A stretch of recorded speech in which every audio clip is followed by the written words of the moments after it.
여러분, 나비가 번데기 안에 있을 때에 세상이 있는지 알까요? 모릅니다. 세상이 있다는 것을 모르기에 무식하고 답답합니다. 근데 나비가 되면 하늘을 날면서 어떻습니까? 아름다운 자연 구경도 하고 예쁜 곳에 앉아서 즐깁니다. 자, 우리가 이거 뭐 다 알잖아요. 자, 사람도 번데기와 같이 자신 속에 갇혀 살 때는 무식하고 답답하고 재미없고 불행하게 살지만 일단 자기 자신에게서 벗어나서 자유함을 얻으면 너그럽고 여유있고 가벼운 마음을 가지고 세상을 즐기면서 살아갈 수가 있습니다. 사람들이 실망과 좌절에 빠지는 근본적인 문제는 결국 뭐냐? 자기 자신에게 있다는 것입니다. 자기 자신에게 집착하는 의식이 모든 문제의 근원입니다. 그래서 자기 자신에게는 벗어날 수 있다면, 자기 집착에서 벗어날 수 있다면 우리는 그때부터 그 나비처럼 즐기며 살아갈 수 있는데 어떨 때 자기 자신이 벗어날 수 있느냐? 주님을 바라봅니다. 주님과 함께 할 때만 가능합니다. 오늘 우리가 읽은 본문에 자, 지금 이 상황이 어떤 상황이냐? 상대편에서 블레셋이 지금 지금 대진하고 있는 그런 상황이에요. 근데 입장에서는 군대가 전체가 3,000명밖에 안 되지만 저쪽에서는 우리 13장 6절을 한번 보십시다. 5절에 보면은 블레셋 사람들이 이스라엘과 싸우려고 모였는데 병거가 3만이, 마병이 6,000명, 백성은 해변의 모래같이 많더라. 그들이 올라와, 자, 지금 입장에는 전부 군사를 이제 막 뽑은 전체가 3,000명밖에 안 돼요. 근데 지금 상대편 적들은 얼마냐? 병거. 입장에는 병거고 무기가 아무것도 없습니다. 싸우러 나갈 수 있는 것은 막대기밖에 없어요. 근데 여기는 병거가 3만, 마병이 6천, 백성은 해변의 모래처럼 많더라. 자, 이 13장 22절에 우리 같이 읽습니다. 시작. 싸우는 날에 사울과 요나단과 함께 한 백성의 손에는 칼이나 창이 없고 오직 사울과 그의 아들 요나단에게만 있다. 지금 입장편에는 아무것도 없고 단지 사울 왕과 그의 아들 요나단에만 그냥 그 칼이 있다는 거예요. 그거 단지 무기라는 그것밖에 없어요. 자, 이런 지금 답답한 이런 마음. 그러기 때문에 백성들은 지금 입장에 이제 막 모집한 사람들은 두려우니까 전부 도망가요. 그래서 나중에 남은 자가 600명이 근데 이때 요나단이 오늘 14장 1절에 하루는 사울의 아들 요나단이 자기의 무기를 든지 자기 부하의 소년에게 이르되 우리가 건너편 블레셋 사람들의 부대로 건너가자. 자, 이런 제안을 합니다. 그 자기 칼을 든 그 부하에게 그래서 아버지에게도 얘기하지 말고 2절에 그러니까 뭐라 그랬어요? 2절에 사울이 기브와 변두리 미그린에 있는 손나무 아래에 있는데 거기에 백성은 기대어 600명밖에 안 돼요. 근데 3절에는 야히야의 에봇을 입고 야히야는 에봇 다시 말해 제사장이 그 옆에 있다는 거야. 제사장은 도망가는 제사장은 있다는 거야. 이 요나단은 제사장이 옆에 있다는 것만으로도 위로가 됐고 그는 힘이 됐던 거예요. 왜? 제사장은 곧 하나님의 사람이고 하나님이 함께 하기 때문에. 근데 이것을 간장은 아무도 모른다고 그랬죠? 자, 그러면서 자, 저기 저렇게 무수하게 많고 병거와 마병과 해변의 모래처럼 많은 이 상황에 또 어떤 문제가 있느냐? 4절에 보니까 요단이 블레셋 사람들에게 건너가려 하는 어기 사이에 이쪽에는 험한 바위가 있고 저쪽에도 험한 바위가 있는데 하나의 이름은 보셋이요 하나의 이름은 세네라. 그런데 5절에 한 바위는 북쪽에서 믹마스 앞에 일어섰고 하나는 남쪽에서 게바 앞에서 일어섰다. 바위가 그쪽으로 건너가려는데 모든 것이 다 막혀있는 거예요. 막혀있는 거예요. 그러면서 여기서 지금 바위가 일어났다는 것은 도저히 너무 절벽이고 그 바위로 올라갈 수 없는 이런 상황인 거예요. 여기서 그 바위 이름이 보셋이지, 보셋은 빛이라는 건데 다시 말해서 또 미끄럽다 이런 뜻이에요. 그냥 너무 절벽으로 돼가지고 미끄러서 갈 수도 없는 그런 상황. 그리고 세네라는 뜻은 아카시아인데 아카시아 밭으로 이루어졌는데 가시가 너무 많아서 도저히 갈 수 없는 그런 상황. 자, 우리가 오늘 이 말씀을 통해서 우리에게 주는 교훈을 뭡니까? 때에 따라서 나는 작고 나는 연약하고 상대방의 적들은 너무너무 왕성하고 크고 우리가 바라보기에는 도저히 감당할 수 없는 그런 상황에 처해 있는 지금 이 상황인 거예요. 오늘도 어쩌면 우리가 그럴 수 있어요. 아멘. 정말 나는 진짜 보니까 연약할 수밖에 없고 그러나 내 주변에 있는 모든 사람 나보다 다 나는 다 돈도 있고 나보다 모든 것이 다 나고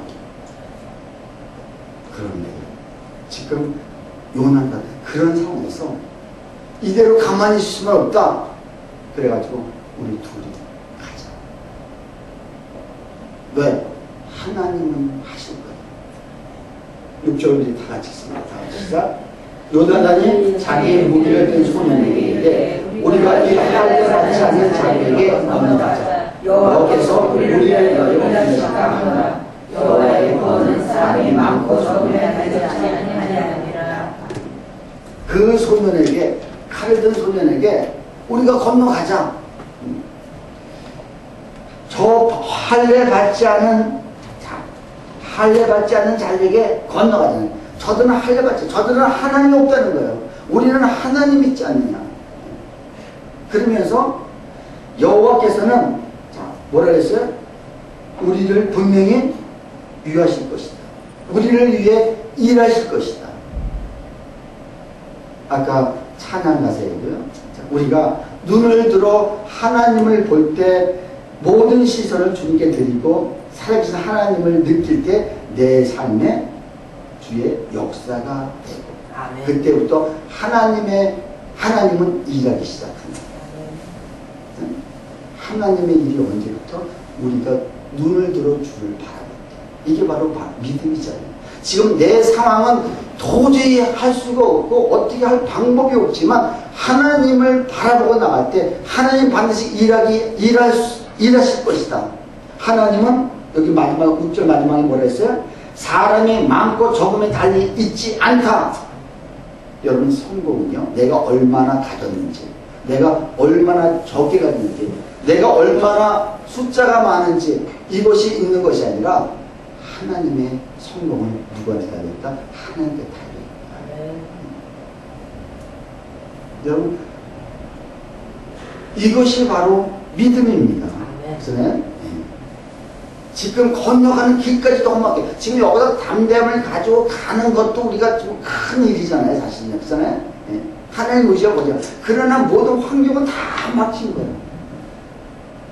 여러분 혹시 삶 속에 왜 그렇게 막혀도 계속 좀 되는 듯 하다가 왜 자꾸 막혀옵니까? 근데 이때 누굴 보라고? 하나님 바라볼 때 이것을 이길 수가 있는데, 자, 우리가 오늘 뭐 거기까지 나가지 않지만, 자, 20절에 보니까는, 10절에 있으니까, 사울과 그와 함께 한 모든 백성이 모여 전쟁에 가서 보니까, 블레셋 사람들이 각각 칼로 자기의 동무들을 침으로 크게 혼란하더라. 자, 각자가 그냥 싸우는 거예요. 하나님이 그렇게 역사하는 거예요. 그래서 결국은 여기서 대승을 이끄는데 23절에 여호와께서 그날 이스라엘을 구원하심으로 전쟁이 벳아웬에 지나가라. 전쟁이 끝났다. 중간에 한번 여러분 읽어보세요. 어떻게 전쟁이 끝나지? 믿음은, 진정한 믿음은 뭐냐? 내가 하나님을 바라봐. 하나님은 하실 수 있다. 나는 못하지만. 그치? 이 믿음을 가지고 나갈 때 여러분 삶 속에 역사는 일어나기 시작하고 그때부터 하나님은 일하기 시작하신다는 것을 난 여러분 좀 믿었으면 좋겠어요. 아멘. 진정한 믿음 아니겠어요? 아멘. 그래서 전능하신 하나님 반드시 할 수 있다. 세상 사람은 이런 상황에 도전하지 않습니다. 그렇잖아요? 요나단은 하나님을 보니까 도전할 수가 있었던 것입니다. 믿음은 하나님을 바라보는 것입니다. 환경을 보는 사람, 자기 처지를 보는 사람, 능력을 보는 사람은 절대 도전할 수 없습니다. 그러나 내가 지금 아무것도 없다 할지라도, 나는 지금 가진 것이 단지 칼 한 자루밖에 없다 할지라도 사실 이 칼도 필요가 없어요. 근데요, 이 칼을 가지고 올라가는데, 그 절벽을 올라가는데 사람들이 이 요나단 앞에 와서 그 뒤에 읽어보면 와서 그냥 엎드려 쓰러지는 거예요. 그냥요. 그럼 뒤에 칼을 가진 사람 그냥 찔러 죽이는 거예요. 자, 이 신명까지. 그래서 14절에 보니까 요단의 그 무기를 든 자가 바늘을 가리 땅 안에서 처음으로 쳐 죽인 자가 20명가량이더라. 20명. 그러니까 이걸 바라보면서 모든 사람들이 다 블레셋 사람까지 놀래가지고 다 도망가고 혼내었어요. 그런데 하나님 거기다가 모든 사람이 마음에 흔들리고 떨리게 하시면서 땅까지 막 흔들리게 하는, 땅까지. 그래서 자, 이는 큰 떨림이었다.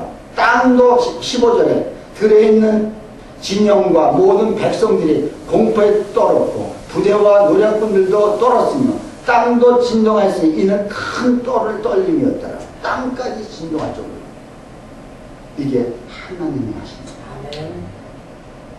그러니까 저들이 그 두 명이 어떻게 저 적들을 이길 수가 있습니까?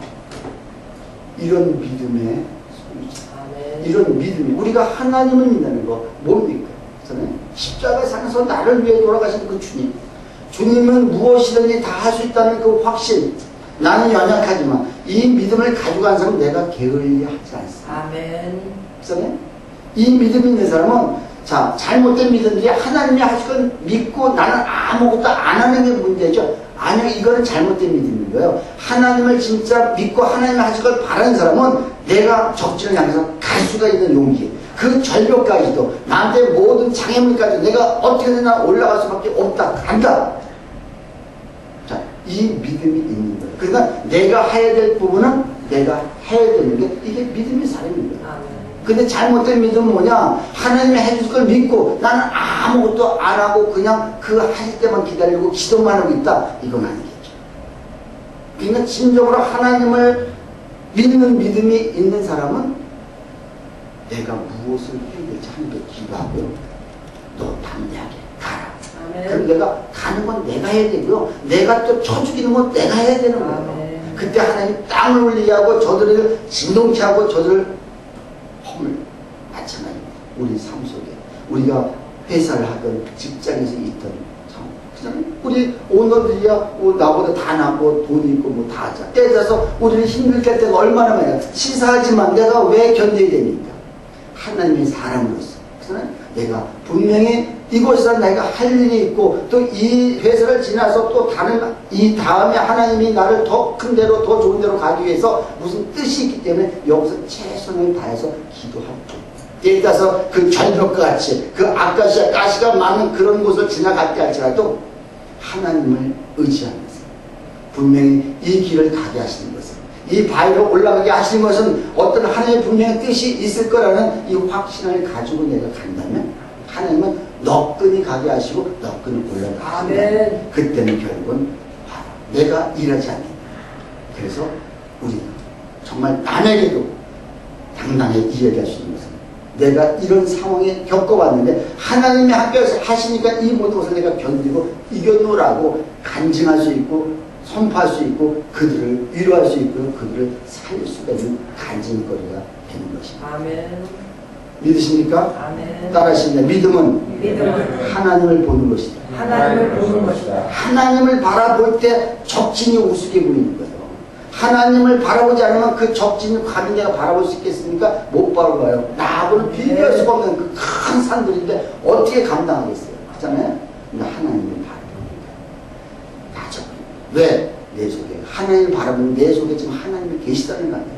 성령님이 계시다는 거 아니에요? 그렇잖아요? 내 안에 계신 그 하나님이 워낙에 크니까 상대방이 작아 보일 수밖에 없고, 그리고 그 적이 낮아질 보일 수밖에 없죠. 그러니까 나는 그냥 가면 되는 거예요. 그런 저와 여러분 되시기를 주님의 축원합니다. 아멘. 아멘. 아멘. 우리 이 시간 합심해서 기도하십니다. 우리가 직장생활하면서 때에 있어서 정말 우리 상사들 또 모노들 또 그런 사람들이 다 우리 앞에 세워졌지만 하나님 우리가 그들을 아버지 대적하는 것이 아니라 내가 기도하면서 하나님이 하실 일들을 기다리면서 우리가 나아가길 원합니다. 그게 절벽 같은 바위가 있고 또한 가시밭길 같은 어려움이 있지만 아버지 그때도 내가 하나님을 바라볼 수 있는 그 믿음의 눈을 주시옵소서. 우리 시간 기도하십니다.